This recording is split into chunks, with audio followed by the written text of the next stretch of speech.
Here, damn it. What is up, everybody? Welcome to another episode of the Fantasy Football Funhouse. I am Kevin Cotillo. I have Sal Lito with me. What's up, Sal? What's up, Kev? Good to be here. Just you and me. Nobody else. Love it. That's it. We got nothing else going on. No Steve, no Potathon chair. It's just the two of us. We can make it if we are just the two of us. No, so obviously Steve is late. As you know, he's basically useless. Should we let him in now? He just showed up. Yeah, he's at the door. Let him in. Hey, Steve. I was here before the show started. Thank you. All right. I heard all of that. I'm very hurt. Heard what? Very hurt. Pray tell, what do you mean? I heard everything. I don't know what you're talking about.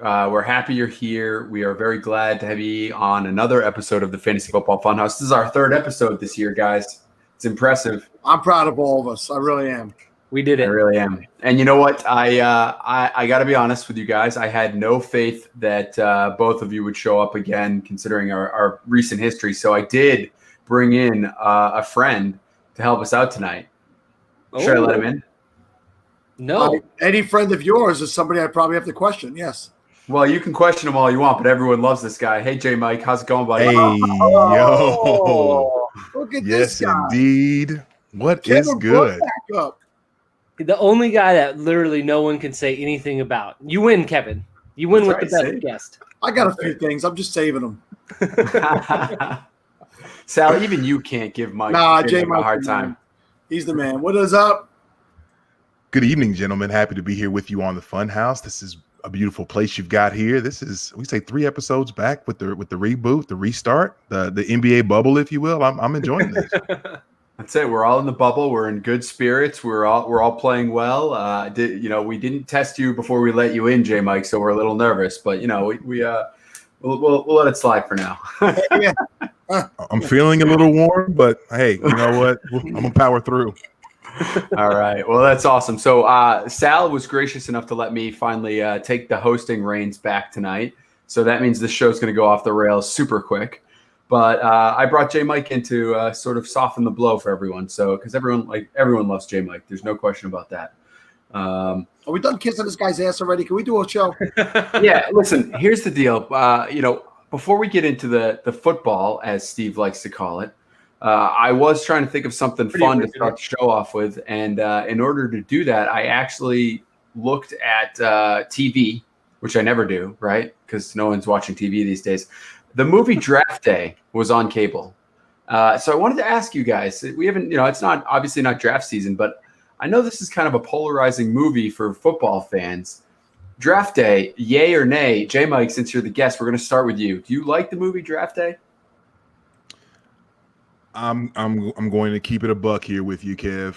I made it through probably about 3/4 of the movie before falling asleep one night, and I never finished the actual movie. So way to start with the exact wrong person. Hey, Sal, can you go back to hosting duties again? Kevin got screwing things up. You want me to fix this, J. Mike? Well, I'll tell you what. That movie is garbage. Okay, I hadn't watched it forever. I had never seen it, and then last year before the draft, people told me you had to watch it. So I watched it the night before the 2019 draft, and it's just, if you were a football fan, if you're realistic, and you know there's no way those scenarios are happening, and I hate that. I hate watching a movie where it's completely bogus and impossible, and trading picks, getting all the picks back, taking a player that didn't deserve to go number 1. Just stop it. And I will do what I do best, and that's add nothing to the conversation. I've never seen it, and based on the reviews I've heard here tonight, I don't think that I'm going to. Wow. So talk about your all-time busts of an opening topic, huh? I mean, Jesus, I couldn't have screwed that one up even more. J. Mike was right. I need to get this thing back where it's supposed to go. All right. Well, listen, I think hopefully I can redeem myself. Look, I personally think the movie's enjoyable. I watch it every draft day. I think it's enjoyable. You got to take it for what it is, right? It's not plausible. It would never happen in real life, but it's a Hollywood entertainment movie. Just take it for what it is, and you'll be fine. Anyway, Bull Durham. Bull Durham is a great movie. Great movie. No question about that. You can't compare the two, though. I mean, that's not even – Well, they both have Kevin Costner. That's the only reason I said it. Well, I get that. You're So an you astute, can compare them. You're an astute observer, Sal, of course, as always. All right, so let's move on to something a little more important. Then the Big Ten canceled their season today. Steve, I know that you're the big gambler in the house. Obviously, college football, a big betting sport for you. Are you okay? Have you made it through the day so far? I'll tell you what. With the season being canceled, that's almost a win for the old pocketbook. That just means that I'm not going to be losing any money this year. Well, you are terrible at it. Yeah, I don't have to worry about staying up late on Friday, grinding Saturday morning just to be pissed by 9:30 a.m. That my bets are already in the shitter. So it is. I'm not happy about it. I love watching college football. I do love betting on it. I suck at it, but I love watching it. It fills your Saturday from start to finish. So it sucks. And Kevin, you said follow the money. Football will be played. This is a big hit to that because that they are losing money by not having these games and not having this conference go this season. So it's a big deal. I do think that college is a little bit different than football. So I don't think that just automatically means football is going to be canceled or anything like that, or they're going to stop the season. But it still worries me. It worries me that the potential is still out there. By football, you mean NFL? Yes. Oh, okay. You know what I mean. You know what I meant. Well, people listening at home who don't know you're an idiot might not know that. That's true. Not everyone knows Steve's an idiot. We're getting there slowly but surely. One listener at a time. They're figuring it out. But so J. Mike, Steve's telling me that my prediction of following the money is not good. So give me some good news here. What good can I take away from the Big Ten postponing? We should say, because it's not really canceled, right? They're thinking about playing in the spring, right? So J. Mike, give me some good news. The good news in all of this, and this is kind of more dynasty focused, and I know that this podcast is more redraft focused, but hey, we get to save the legs and the bodies of a lot of players that we're really excited about come next year. Your Justin Fields, your Rondelle Moore, your Rashad Bateman. All of a sudden, these guys, top prospects, are in position to just basically train from henceforth to be able to be in our dynasty rookie drafts and us be excited about it. But on the other side of this too, we're still looking at the ACC and the SEC wanting to power through. So while the Midwest is content with chilling out, taking the fall off, the Southeast and the East Coast, they are wanting to push forward with this. So Big Ten, I'm still curious how all of this shakes out in total. When they say canceled or postponed, I feel like they want to get it in. There's a lot of money at stake, a lot of programs at stake, a lot of budgets that won't be right if things don't get taken care of or don't get played. So I think the Big Ten will get it in at some point. But again, this saves the legs of those top guys that we're really excited about. To that point, J. Mike, we saw guys in recent days already start to opt out and say they'll just train for the NFL draft. So I don't even know if it matters if these conferences do go ahead or not, because I think some of these bigger name players see that, hey, I can take the season off. I'm going to get my year of eligibility to go into the NFL and stay healthy and not run the risk rather of getting injured and not getting that big payday. So I think there's so much of the story still to be told. And conferences going through or not, there's going to be players opting out. So a couple of things on mine. J-Make, first of all, don't pigeonhole us. We're not just redraft. We talk dynasty. I said I know it's the focus. My bad. I forced these guys to talk dynasty, but we'll I got another question for you before we belabor that point. So to that end, that there's some guys going to have some fresh legs and things like that.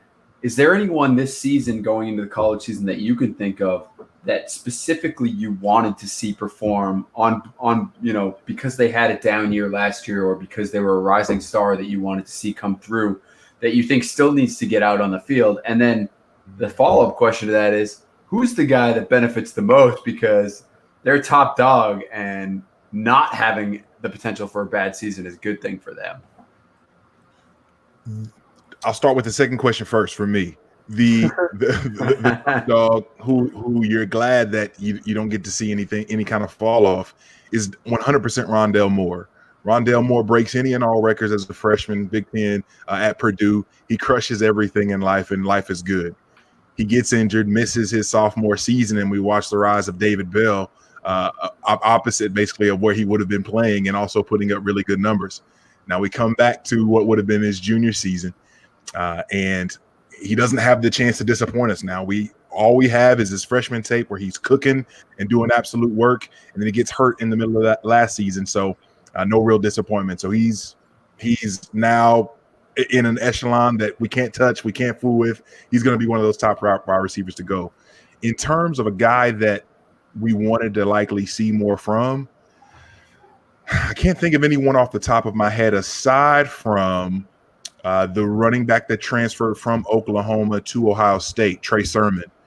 Trey Sermon's a guy who people were, I don't know if they were necessarily excited about him, but they were thinking that he might come out from Oklahoma last year. And then he ended up going back to school and basically transferring to Ohio State for one more year. So I think he's a guy that I think a lot of people would have liked to have put eyes on since Dobbins just went to the league. Tons of air and opportunity and carries for him there. But I think he's probably one that people would have liked to have seen in that system and really flourish. You know, selfishly, I'll say Rondelle Moore because I own him in Kitchen Cinco. So, but stay safe, stay healthy, Rondelle. But even more selfishly, I'll say, you guys know who I'm going to say, Jeremy Ruffin. This was his junior year. This was a big year for him to step up and be a bigger part of that offense at Ohio State. There's been a lot of work. He's been getting a lot more work preseason, and I watch him every day on Instagram and wherever he posts all his videos.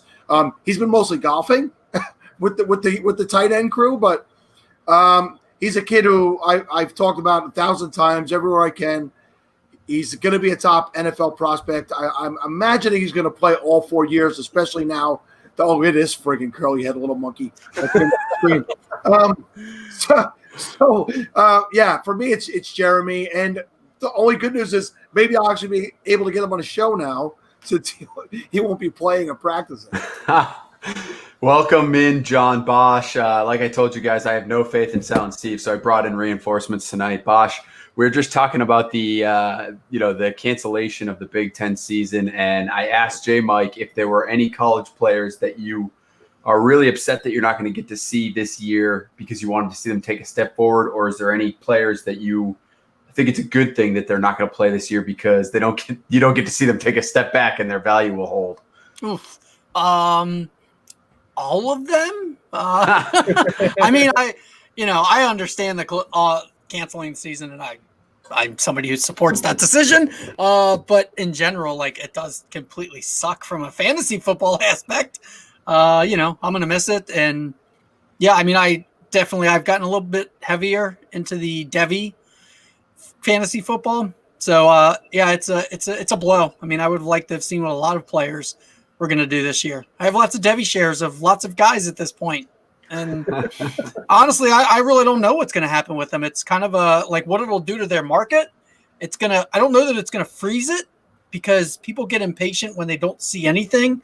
So I think there will be an opportunity to buy some of these guys because I think there will quickly be a mentality. Sorry, this is already how I've started thinking about some of the major players is I think there will quickly be a mentality of, out of sight, out of mind. But more so, I think we're going to hear a narrative that'll form that'll be, well, what are these guys going to be like if they don't have major college football for a year? They're going to be terrible when it comes to the combine. They're going to be terrible when it comes to getting drafted, and they're going to be terrible as a rookie in the NFL. I don't buy that. I mean, frankly, I think a lot of these guys that we already know about are probably going to train their asses off.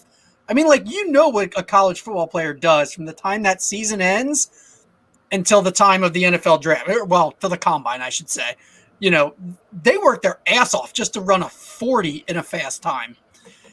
Now these kids have nothing but an expectation of if they want to get to the NFL, they have to do it themselves.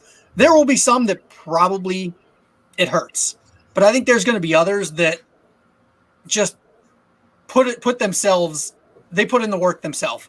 And I think they're going to come out looking pretty good. So I think other people will get scared off and think that guys are just going to slack off and it's going to change their outcome forever. In which case I'll pick up some of those guys. So nobody specific yet. This is pretty fresh, and I don't think that we have canceled all of college football just yet, unless I missed something late tonight. It's all canceled, John. All of it. They canceled everything. Are you serious? No, I'm not. Okay. I was like, oh my God, what did I miss? I really thought I would have seen that by now. So that's where I'm going to approach it. I'm going to give it a week or two for people to really start. Once it settles in and they're like, okay, this Devi guy that I have isn't going to play. Like, that's as soon as I nice question, Sam. That's when that's when I start to really, really want to start buying people, when other people want to start selling them. All right, so you talk about what these guys are going to do in the meantime, and Sal, you obviously know that I had to lead you into this question. Is it going to happen? Yes. Let's go, Sal. Go ahead. This is your show, buddy. It's all about you. You broke my balls 2 weeks ago about how it wasn't important. It was never coming back. And The Rock says it's coming back. All right, so The Rock buys the XFL just in time for college football season to be canceled. Are any of these college players going to jump over to the XFL for a season? Have they given out like any kind of a plan on like when they want to start, when they want to draft? Like, I mean, what the hell? Let's say start in the spring and bring those guys in. Start in January. Start. When's the Super Bowl? February, usually like 4th. Start February 5th. Like let's kick off the XFL the day after the Super Bowl and bring in all these college players and let's pay them. But listen, importantly, there's a lady named Danny Garcia, who is, I think, the spearhead of the whole XFL. She's the first female owner of any sports organization, not just a team or part owner of an organization. I think that's important to point out with all the excellent need for a movement for women being more involved in fantasy football and all things in sports that The Rock, I think, was somebody she grabbed onto and said, hey, get in here. I need you to be the name, I think she's going to be a bigger part of that. But The Rock's going to be an excellent ambassador for it and getting it out of the hands of Vince McMahon, who just doesn't know how to run a football organization. And I know he put Oliver Luck in charge of it or whatever, but I'm really excited actually that's coming back because that means I get to win my title, Matthew Berry. That's right. You've been dogging me. You've been saying I wasn't a champion. Matthew Berry, I know you're watching. I know you got nothing better to do. 2 minutes, people. 2 minutes it took him. 2 minutes. Coming to get for you, from Berry. XFL to dropping that he was in an XFL league with Matthew Berry. 2 minutes, people. I'm not going to say that Mike That's Clay what it was took. also in there. I didn't say Mike Clay was also Yeah, okay. or JJ's. There it is. None of them. I didn't say that. Some guys got fished. Ryan McDowell, Daniel Dopp. These guys were in there too. Jeff Mann. Anybody else? And I me. literally, as soon as I saw that subject, Kevin, I almost said, what's the over-under until Sal says it? Without even saying what it was. It took him, I don't know if it really took him 2 minutes, but it really feels like it took about 2 minutes. Yeah, certainly not, probably long enough, I think. Sal, do you think that they will pick up the season and you get to reclaim your championship or what? I mean, how does that work out from your standpoint there? It's going to start. They'll start over. They'll start fresh. Like John said, it'll probably be after the Super Bowl next year. They need time to rework it and get all that stuff going. But I do think there was one player last year that still had some college eligibility that did play in the XFL, and I believe he did. I don't know if he got drafted or if he signed as an unrestricted free agent into the NFL this year, but I see that as definitely a path that will happen but how dare you say I'm slowing down? Yeah, I'm excited. Woohoo! I'm going to go buy an XFL t-shirt. I think more than anything, I just want to know if round 3 of the reboot is going to be something that will actually be something that's here to stay. Third time's the charm. I got really excited for this reboot. I felt like, hey, we've got some teams to get behind. We've got some players that we know. This might just actually work. And I was invested watching on these random Sundays and Saturdays, trying to check the schedule. Is it Fox Sports 1 or ESPN or where is the game? Where's the games? Trying to support, getting in spats with Scott Fish about Kenneth Farrow regarding 3 words. Cameron Artist Payne. Yeah, I mean, and I was excited. So more than anything, if it's going to be rebooted again, I just don't want to be let down again. I can only have my heart broken so many times. And being a Jaguars fan, I can't do this in another league too. J Mike, let me ask you, because this has been a point of contention of mine on this particular program and with Sal in general. You said you went through it, you watched the games, you searched out where they would be on. I did that a couple of times and realized very quickly I didn't like the product. I didn't think it was good football. Ooh, oh my gosh. Get this guy out. Listen, man. What an elitist. Skinny Kevin's can we leave Skinny Kevin in 2020 when Kevin is skinny? What the hell? Unbelievable, man. Yeah, here's the problem, right, Kevin? Kevin, you weren't playing in an XFL fantasy league, right? And that's where the XFL dropped the ball. And hopefully they're smart enough.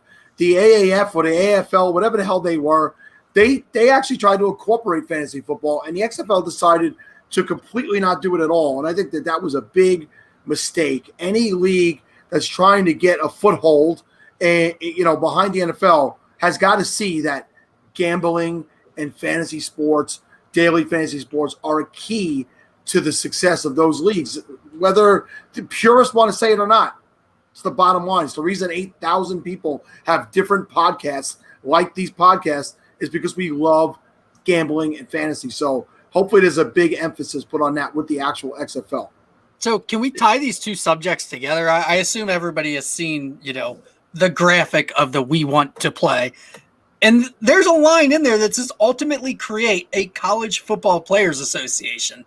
Like, this is happening at the same time as the XFL is coming back again. I mean, like, what are the chances that maybe The Rock and everybody involved with the XFL goes, hey, there's actually an opportunity here to just say, quit going to college. Maybe that sounds bad. Don't go to school.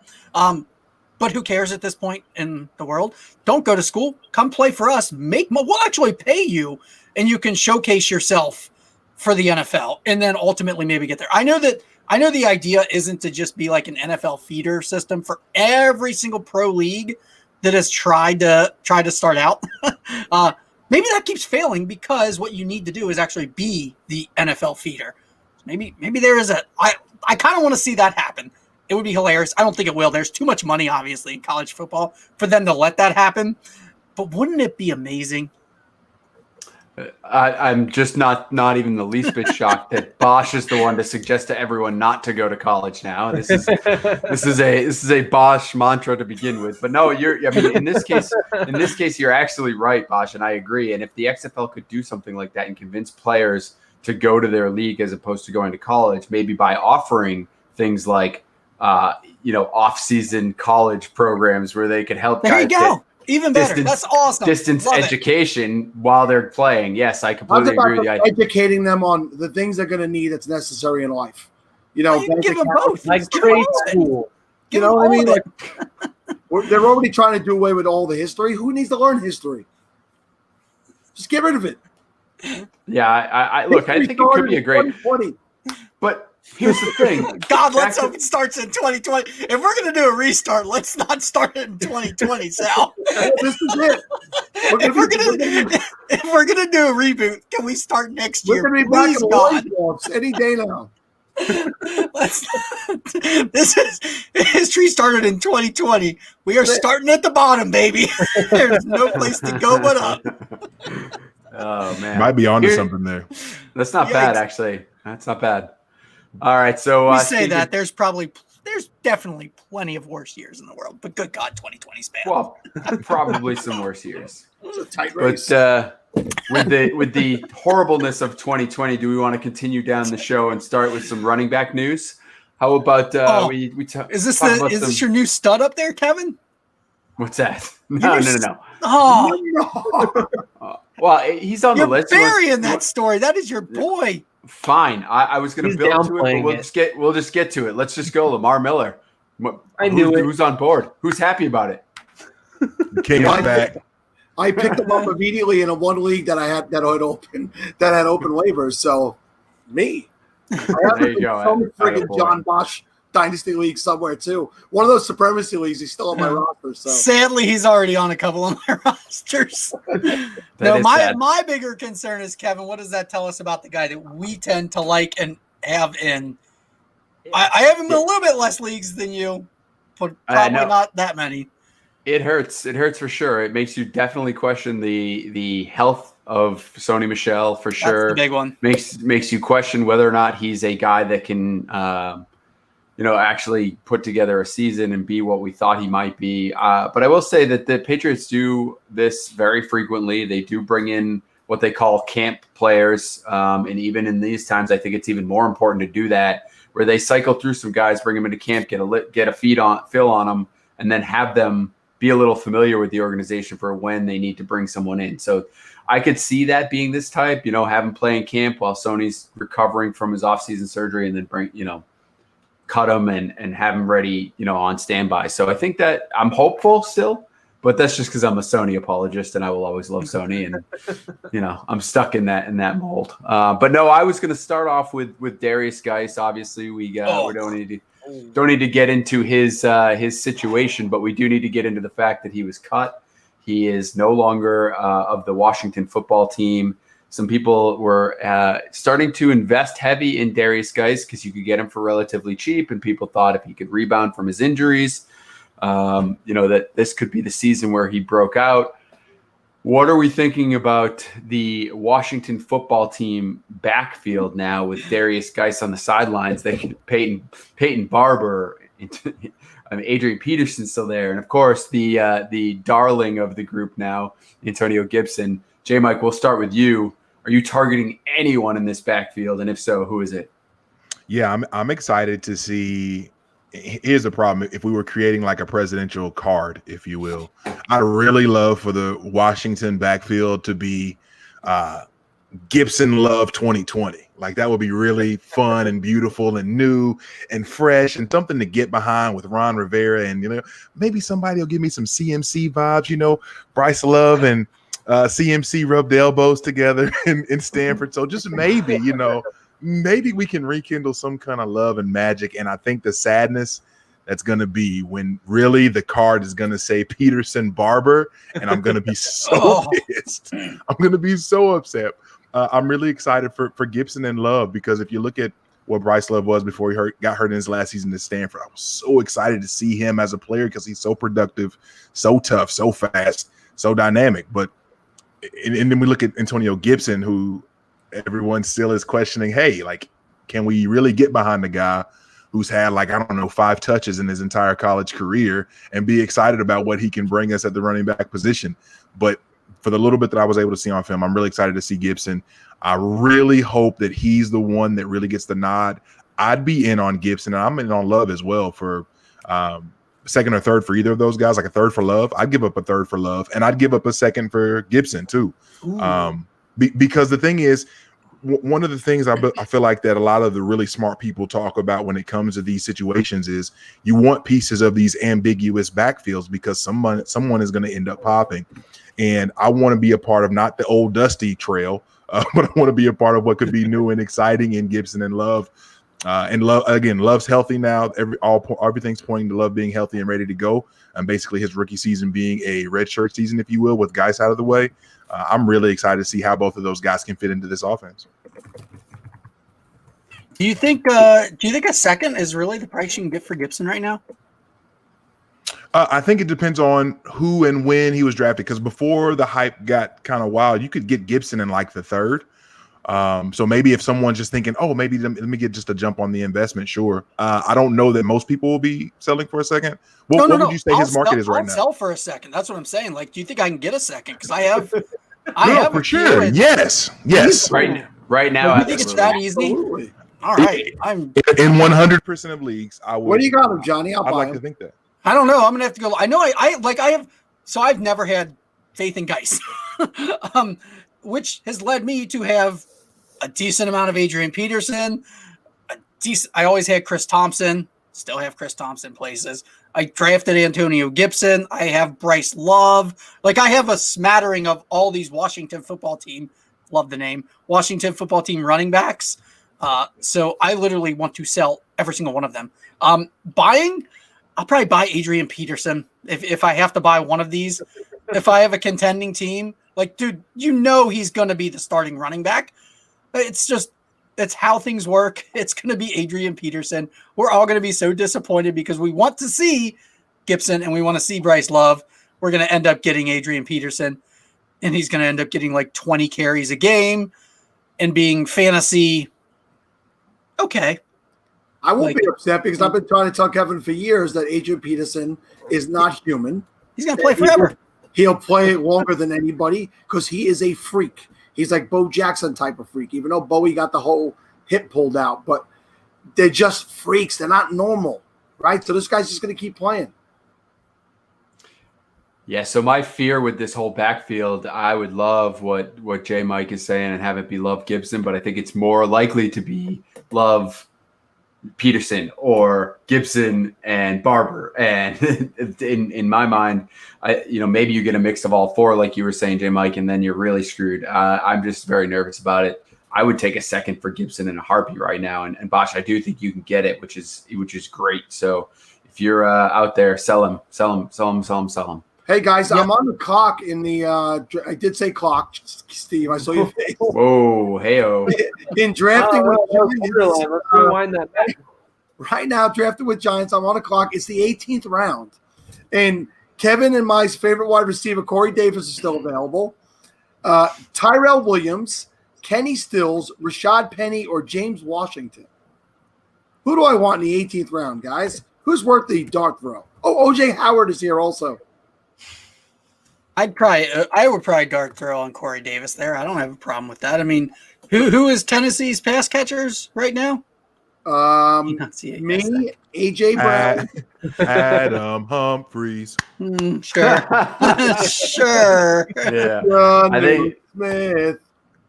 Is everyone convinced that AJ Brown will repeat last year? No. Yes, he'll be even better. No, I mean he's not. I don't know that he's going to repeat because he had a pretty nice year, but I still have high expectations for him. Here we But go. I'm saying there's got to be a second receiver there, and hell, it might be Corey Davis. I think it's very possible that Corey Davis goes throughout his career as being a good wide receiver too on his teams. Whether it's continues with Tennessee or he gets to another team and he becomes a wide receiver too on that team. I think he's very well. No chance he's in Tennessee after this year.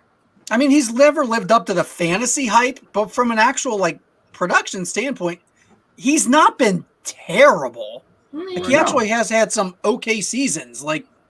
He's been okay as a wide receiver for Tennessee, but he sure as hell isn't what we wanted him to be in fantasy football. So I think he's the kind of guy who just hangs on the team and serves his role on the team. He's just not the number one guy on their team. But there's going to be games where maybe he pops. You never know. Yeah, and he's not getting a big contract anywhere, so I could see him staying in Tennessee and being a mid-level wide receiver on a mid-level contract. But all right. So let's keep moving along here with some more running back news. I wanted to ask you guys about Damian Williams. I know that this is a little old news in the fantasy industry, but we haven't talked about it on this program. How high is CEH at this point? And Steve, since you haven't said a word in about 30 minutes, we'll start with you. It's getting pretty close. This has been awesome. This has been great having you guys on. I've been able to sit back, listen to some smart people for once, talk about fantasy football. This is great. Thank you guys for joining us tonight.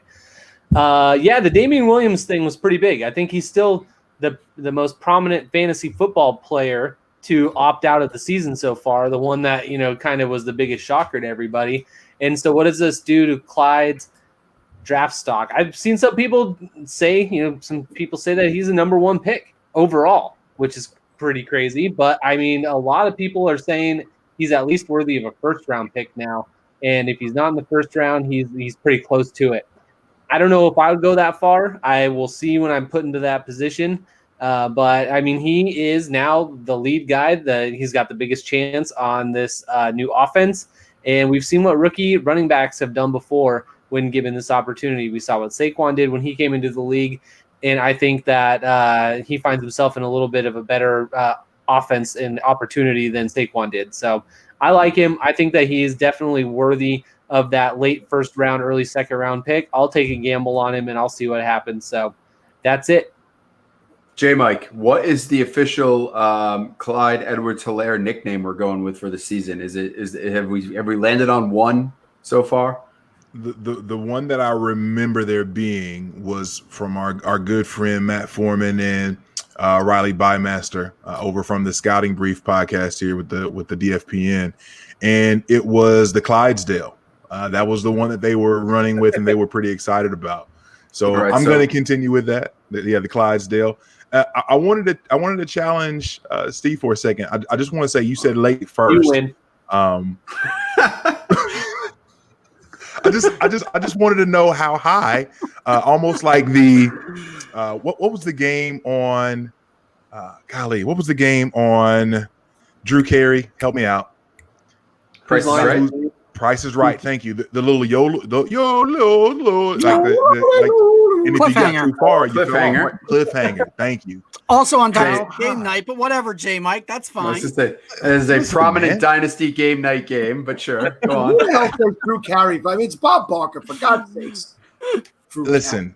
I'm too old for some things, and I'm too young for others. Bob Barker was just nothing but a mist in my childhood at this point. For the best.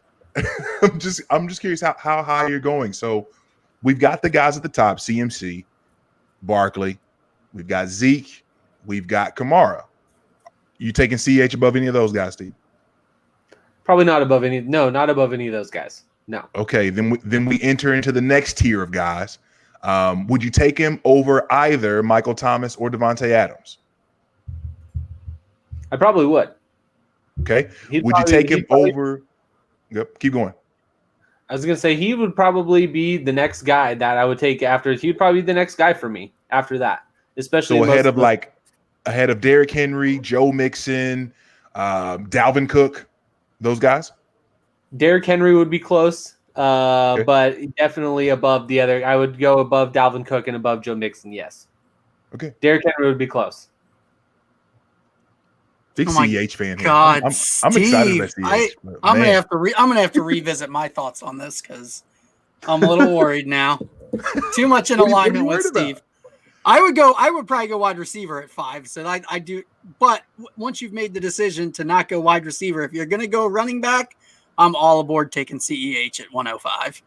Ooh. The only other one in question for me right there is Miles Sanders. Everybody else, no, I don't want. I'll take CEH and Miles Sanders above all the other running backs right there. I think I can make an argument if I'm going running back. Like him and Dalvin Cook, I feel like it's a nice separator, right? Like, I feel like that's a really, really nice cushiony line. I think that's the range I'm into around. If I'm dead set at running back, it's the Dalvin Cook line. So what is that, 105, 106, 107, that area? Yeah. Yep. The Dalvin Cook line. line. So J Mike, you're on the clock right now. Is it Dalvin Cook or is it CEH? Oh man. You got to pick one right now. Gosh. Are we confident Dalvin's report, not just reported, but like actually participating? He doesn't really have a choice anymore. Like they really can't hold back. Okay. They can't hold out anymore. The collective bargaining agreement really doesn't behoove him to hold out this year. Yeah. Basically, a bunch of non-running backs said, "Yeah, we care even less about you guys. So we're just gonna make it to you guys. The little bit of leverage that you had when you could hold out, we're gonna give that up in our collective bargaining agreement and move on without that." So yeah, like they can't do much of anything at this point. I don't think.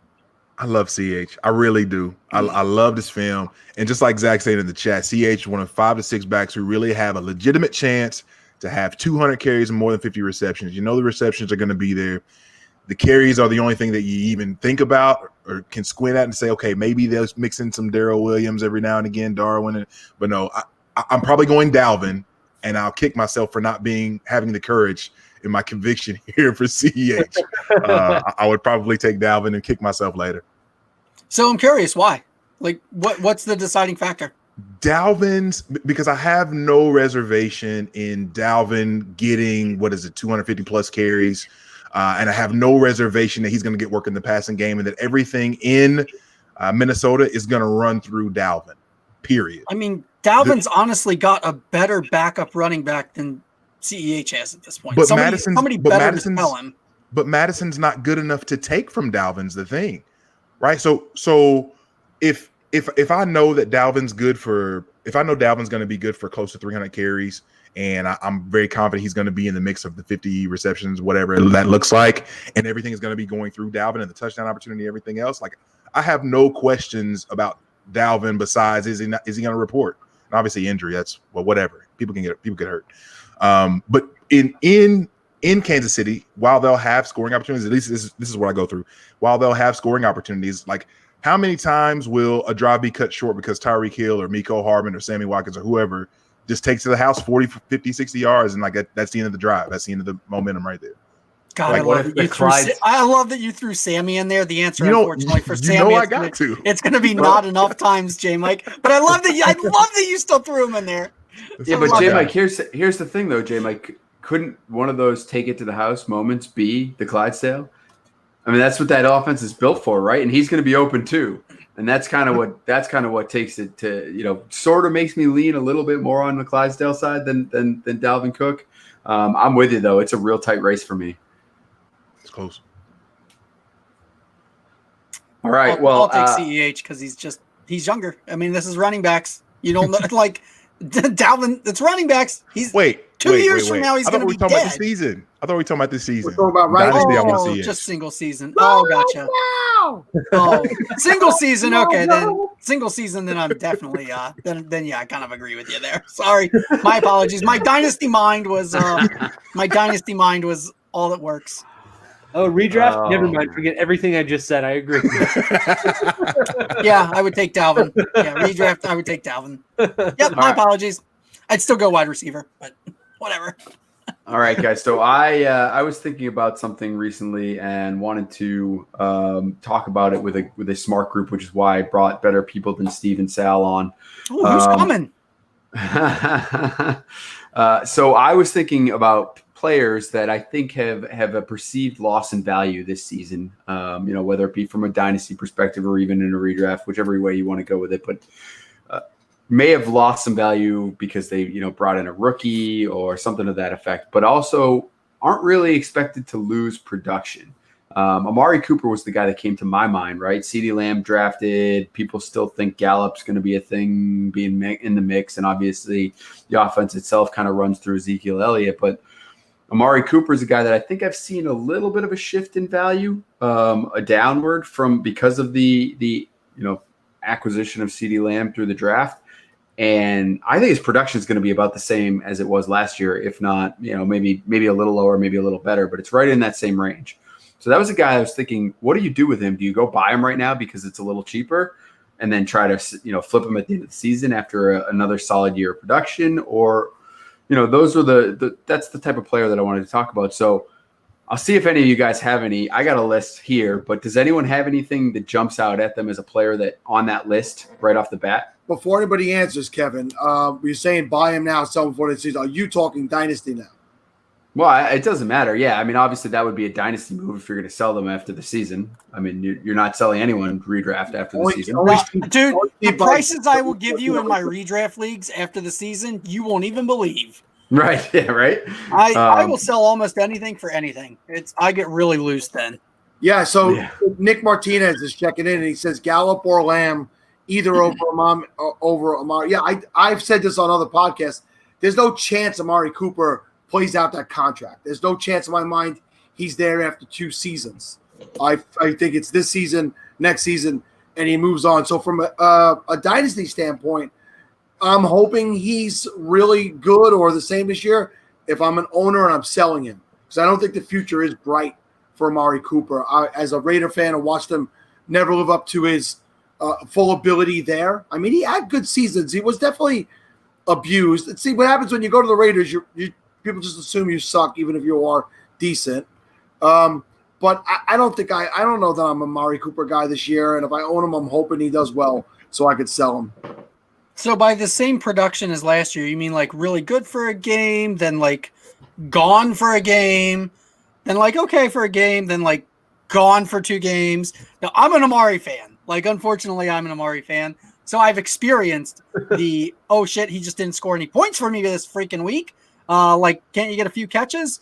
And then the next week he has like 40 points.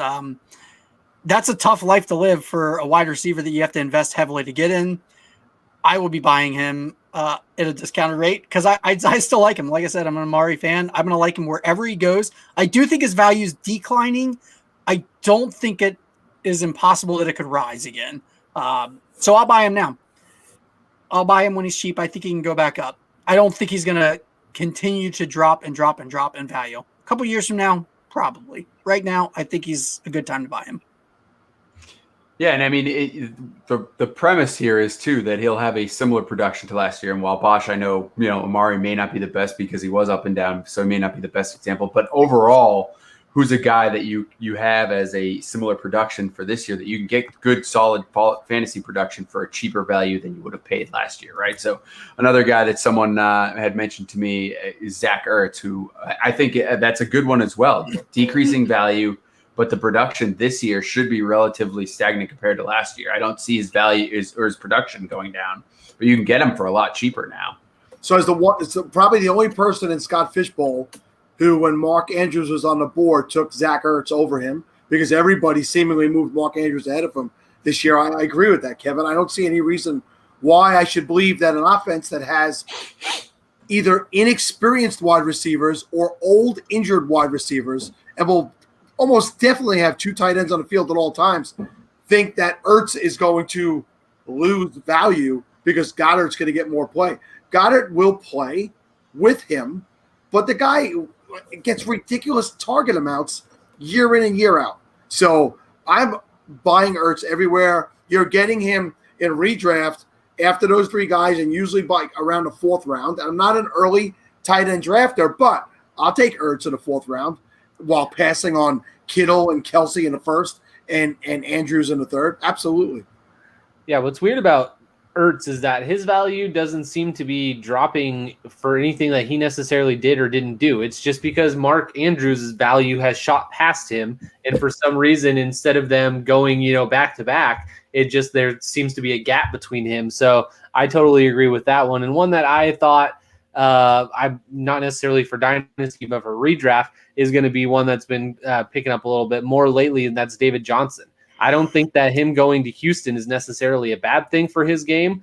I think that it's actually going to be a benefit for him, and I think that he's motivated to have a big turnaround season. He was very solid to start the year out.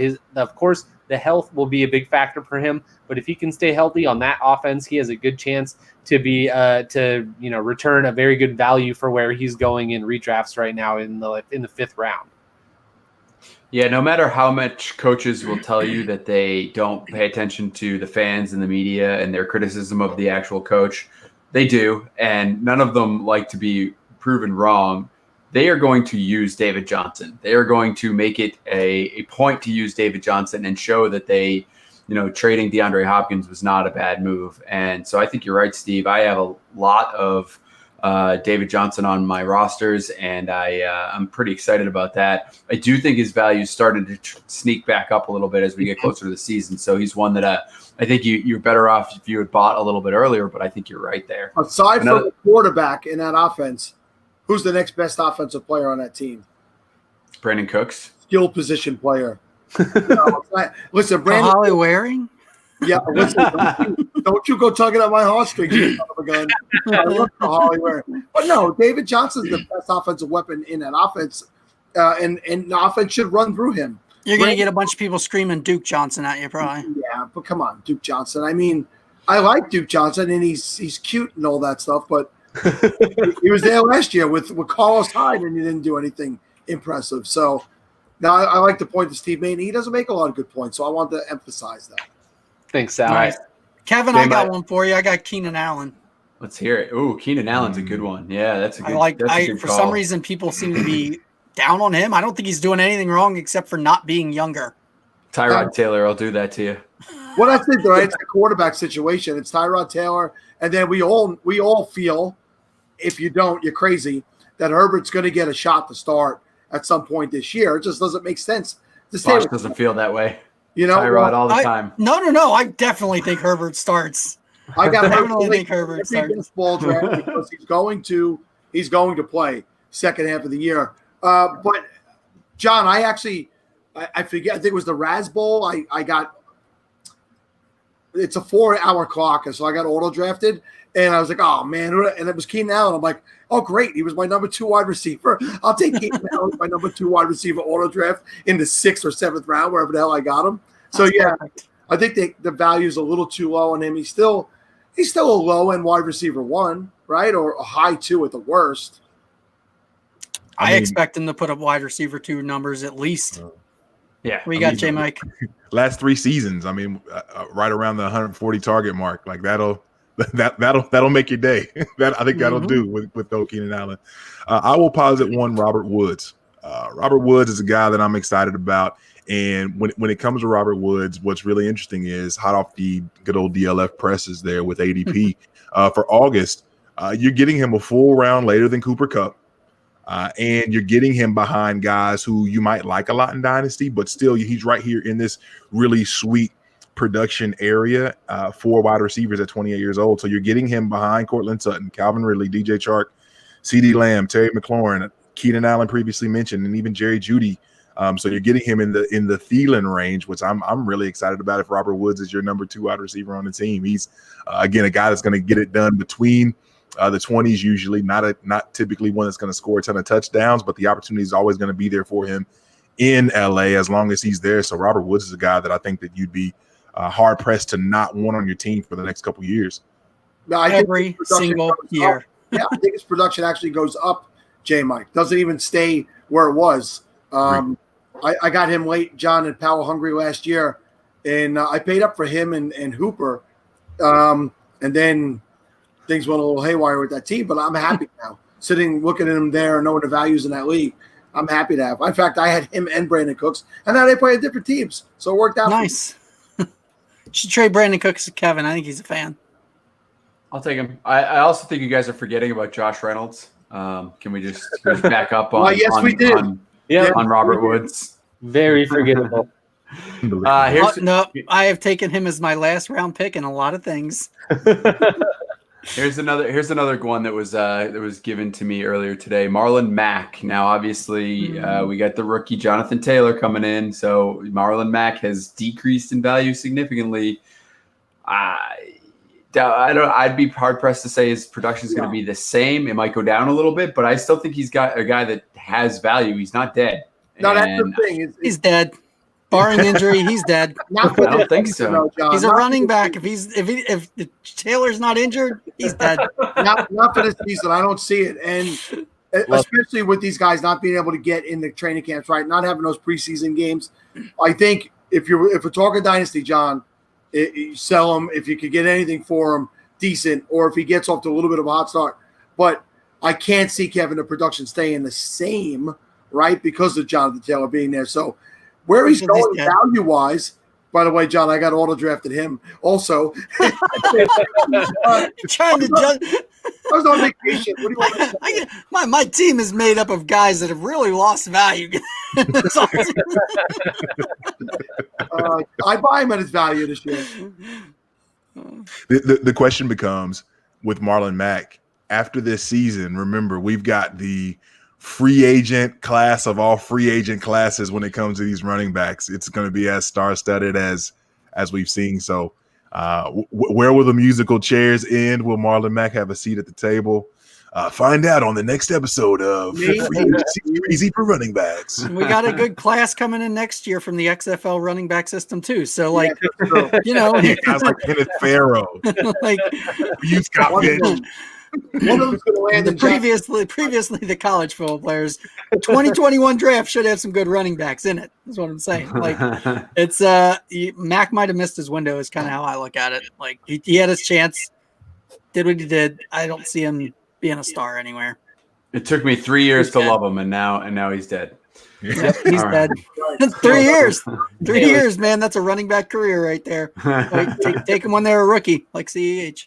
All right. Well, listen, that's going to almost do it for us tonight. I did want to ask Bosch, since you are the resident commissioner guy here. One of the other last topics I had here is, what are you doing as a commissioner give our listeners some advice on the COVID rules? Oh my God.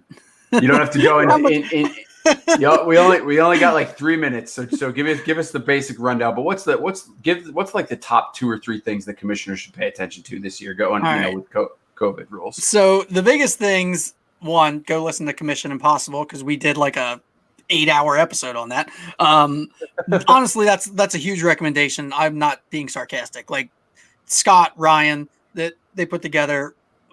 In me, they included me with a bunch of other people that know what they're doing commissioning. So they were great. It's a great listen. But the big things to hit, money, that's a big thing. You got to figure out your money. You have to have that planned in advance. You can't go into the season and not have a plan for money because people care about money. So you have to define like what's going to happen if the season gets canceled at week X. People have to know that because if it happens and you haven't planned it, guess what? People are going to have opinions about what to do with it then. If you set it up right now, everybody knows going in. So money, number one. You also have to know about, if it's dynasty, how next year's draft order is going to be affected. Similar to the money, maybe not quite as big.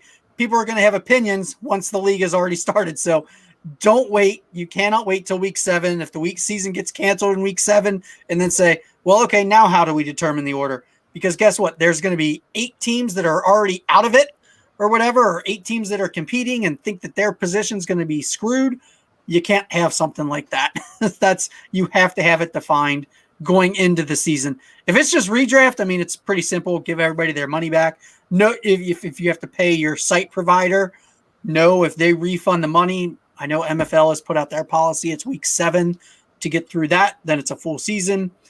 And you also have to, the kind of one last big thing is you have to determine if you want to have a champion. Championships are important to people.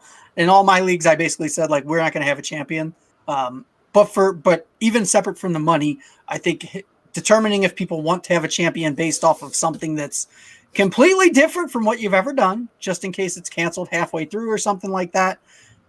Or if they just want to say no champion this year and we move on. So I think those are like the biggest 3 things you really have to hit. And the money in the draft, the money and what you do with 2021 are easily the top 2 that you have to have a plan for. Just do what the NHL did. Just give the first number 1 overall pick to the friggin' Rangers. Just do that, right? I'm not complaining or anything. I'm sorry. Are we talking football? Sorry.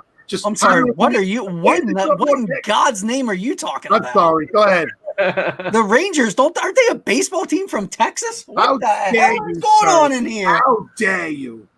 Hockey, sir. Oh, hockey. Oh, that's right. Do they still put that little glowy thing over the puck when they shoot it down the ice? It was 1987.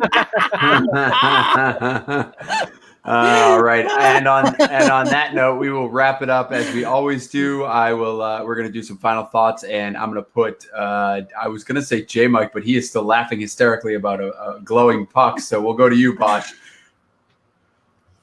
Give me your final thought for the night, Bosch. Final thought. Put fantasy in your put charity in your fantasy. Oh wait, that's Kevin's always. But seriously, that's when you're figuring out the money, folks. Slide some of it that way to charity. When you send out that plan, say, guess what? If the season gets canceled, we're in a bad freaking spot as a country, and we're going to use some of this money to help some people. That's an all of mine. That's one reason I couldn't just give everybody their money back, because we've already paid some money to charity and not taking it back from that. So we're going to end up giving more. So that's my final thought. I implore everybody to put that in there. It's a good one. Someone else should do that on a regular basis. J Mike, what do you got for a final thought tonight? Final thoughts with J Mike. So I just want to encourage everyone to encourage other people. This is a really easy time to get caught up in everything that you're doing and everything that you're trying to maintain and hold on to and try to get back to some sense of normalcy. Lots of people, we all are going through different things. We're all struggling. So I just want to encourage others to encourage people, smile at people, reach out to folks that you love and reach out to folks that you may not have talked to for a while, because I'm very, very much believing that this is the time where we need each other now more than ever. So reach out to your loved ones, reach out to your friends, reach out to the folks that you haven't talked to in a while, encourage somebody during this time, because we all could use it. Steve. All right. Well, thank you guys for listening to this episode of the Fantasy Football Funhouse. And thank you guys for coming on and doing all of the heavy lifting. I feel like I didn't do much. So that's great. That's the perfect show for me. So you can find us. Steve just looking to hit the button. Do you still are you still hitting the button? I'm probably not even going to have to do that. He's probably. Oh my God, he's not even going to hit the button anymore. It's great. You can follow us on Twitter at FF Funhouse. You can follow us on Facebook and Instagram, and you can follow us all on Twitter. Just go on there and find us. You'll find us. We all tag along each other. Huh? All right, guys, that leads to me. So listen, we all know what happened this past week. Oh, jeez. Twitter. I won't get too deep into exactly. John, shut your face. No. You're right. Like, we didn't even address it. Yeah, so just what I want to say we is definitely should have. What happens when a situation like that comes out is instead of seeing the best in everybody, which we did see some good, we see the worst in a lot of people. Don't go on and dogpile on something by making crude jokes, bad jokes. There's victims involved in certain things. And that spun into the Darius Geist thing where people start making jokes right away about domestic violence. Guys, it's not funny. There's nothing funny about that. And making off-color tweets about it, thinking, hey, you're going to get a joke or laugh at your buddies, it doesn't do anything for anybody. The best thing to do, as John pointed out and as Kevin will get to, is make the best out of a bad situation. So we know that the young lady, Tally is young, was the person who put that out there. And somebody asked a question to her, and she said the best way you can make a difference is to donate to one of these two organizations. If you go to my pinned tweet, I did make a donation. I'm not patting myself on the back. It was my way of making a silent, statement. Go donate. If you're not going to donate there, donate somewhere else. We have such toxic masculinity still in this world, and we joke and stuff like that. Stop ignoring it and help fix it. Be the change. Sal, I want to give a shout to everybody that was in the chat for that particular celebrity who is no longer involved with the Fantasy Cares Eliminator. If obviously if that roster wins, the money goes directly to the charity that Tally suggested, and basically everybody in that chat was like, "That's a great idea." Plus, if I win, it's also going there. If I win, it's also going there. So you don't want to see a silver lining because you don't want to have to see the gray cloud that goes around it. But at least there is some awareness being raised out of it. I mean, it's God. I'm glad we didn't spend the whole time talking about it because it's extremely frustrating. But Sal, thank you for making sure you did bring it up. I do appreciate that. Absolutely. And listen, thank you guys for joining us, John, J Mike. I've said it a million times, but one of the best things for me in doing fantasy football, being in leagues, being on podcasts, to talking to you guys and other people in the industry is that there are so many good people. There's so many good family-oriented people in this industry that can do good things like that, like donate to a charity for someone who was victimized and wants people to support her by doing something like that. So truly, it is a blessing when you see things like that and people step up like that and do things not for your reputation or for applause or for anything like that, but just because they want to. So that makes me happy to be a part of. And my little shout out of telling people to do charity, put some good out in the world. And, I know it's just one little comment at the end of the podcast, but hopefully some people take it seriously because you can actually make a difference by just, a little bit of money, a little bit of time, a little bit of effort with you and your group mates, and you can do it together and have a good time while you're doing it. So let's all take a moment and do that at some point. Thank you to everybody for listening. Make sure you follow all these guys on Twitter. They're all great follows, much better than Steve. Even the Podathon chair. So get out there and follow everybody and do some good. So thanks everybody. And there's the chair. Yes, the chair got a show. Chair. Chair hit the button. Hit the button.